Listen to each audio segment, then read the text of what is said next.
Good evening, ladies and gentlemen. I apologize for not being able to join you in person for this memorial service. My wife could not get her visa in time for the trip due to Easter and May Day holidays of your government office.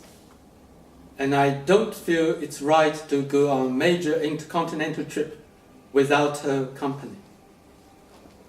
Perhaps I should have inherited some guanxi, i.e. connections, from Michael, who nearly made it to the top position in Her Majesty's diplomatic service, to make my life easier in time of need. I feel very privileged to have been asked by the Butler family to speak on this important occasion. Since I cannot be present in person, I've made this video to convey my heartfelt condolence to the Butler family and to show my utmost respect and affection to Sir Michael. Despite of our age and racial differences, Michael and I share something in common. We both like messing in other people's gardens, so to speak. Michael collected Chinese porcelain of the transitional period, which 1.3 billion Chinese are hardly aware of, except for a very few. I went to University College London to do a PhD on English noun phrases, about which most English speakers don't care. In 1998, I was entrusted with the task of editing the English version of the Dictionary of Chinese Ceramics, which was compiled by a group of experts from the Shanghai Museum. And the name Michael Butler caught my attention. I begged my friend, the late Sir Edward Heath, to arrange a trip to see Sir Michael's collection.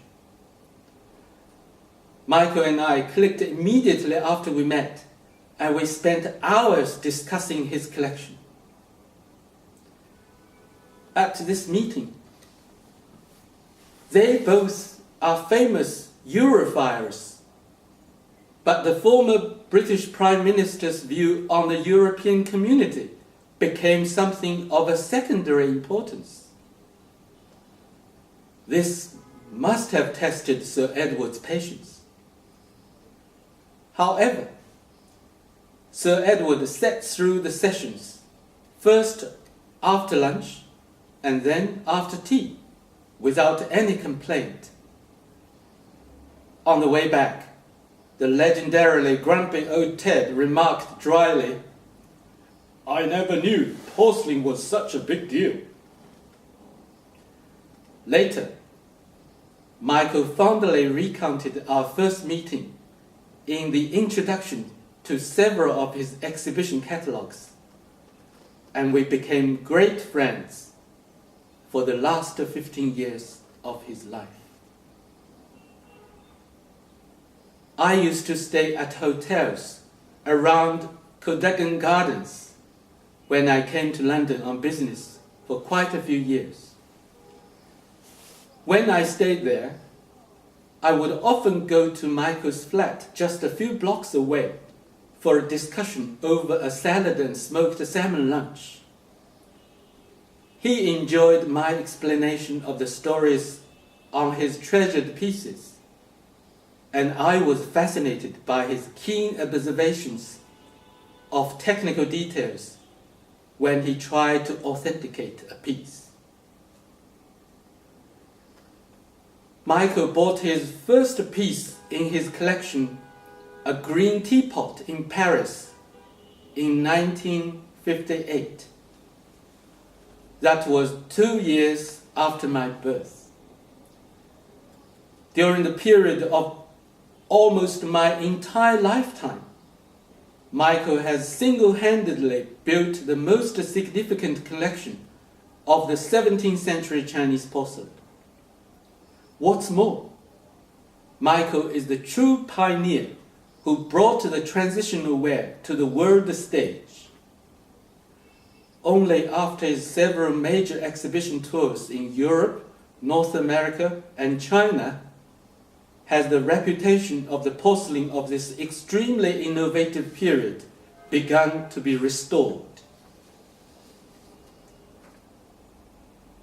The transitional wear, together with the story scenes, is drawing more and more attention of collectors, museum curators, and connoisseurs across several continents. The joint exhibition of the Butler family collection and the Shanghai Museum collection of the 17th century porcelain held in Shanghai in 2005 opened the eyes of the native Chinese people to this forgotten treasure trove. And the recent Chinese economic boom has turned Michael's curious into a multi-millionaire's game. My own research interest has been greatly benefited by Michael's collection. My new 600-page book on the iconography of the Chinese play, Romance of the Western Chamber, wouldn't have been possible without the generous support of the Butler family. My forthcoming project of an illustrated compendium of story scenes on Chinese decorative arts will also rely heavily on the blessings from Catherine and her siblings. One thing is certain: Michael will look down from heaven with his usual interested eyes and heartwarming smile whenever I produce a new production with illustrations from his world-famous collection. Thank you.